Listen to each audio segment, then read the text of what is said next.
হিটে আসা গরুর কনসেপ্ট হার বৃদ্ধি করার জন্য যে জিনিসটা আপনাদেরকে খেয়াল রাখতে হবে, গরুর খাদ্যে উন্নত মানের সাইলেজ, কাঁচা ঘাস এবং উন্নত মানের দানাদার খাদ্য আপনাকে নিশ্চিত করতে হবে। সাথে মিনারেল ব্লক অথবা মিনারেল মিক্সচার আপনার গরুর খাদ্যের মধ্যে থাকতে হবে।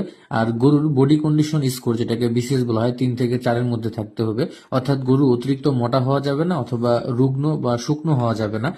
আর ঋতুচক্রের যে 21 দিন পর পর গরু হিটে আসে, এই সময়টাতে দেখতে হবে যে মিউকাসটা স্বচ্ছ আছে কিনা, তার খাওয়া দাওয়ার আচরণে কোনো পরিবর্তন হয়েছে কিনা। এরপর যখন দেখবেন হিটে আসার 12 থেকে 18 ঘন্টার মধ্যে প্রজনন করাবেন। একজন অবশ্যই দক্ষ প্রজনন কর্মী নেবেন, যাতে করে আপনার বীজটাকে ঠিক মতো গুলানো হয় এবং ঠিক মতো ভিতরে দেওয়া হয়। ভালো মানের, ভালো কোম্পানির বীজ ব্যবহার করবেন। পাশাপাশি আপনার এরপরেও যদি কোনো সমস্যা দেখা দেয়, তবে অবশ্যই একজন রেজিস্টার্ড ভেটেরিনারি চিকিৎসকের পরামর্শ গ্রহণ করবেন। বীজ দেওয়ার পরও যদি আপনি ভিটামিন, মিনারেল সাপ্লিমেন্ট যেগুলো খাইয়ে আপনি গরু হিটে এনেছেন সেগুলো খাওয়ান, তাহলে কনসেপ্ট হার বৃদ্ধি পাবে। ধন্যবাদ।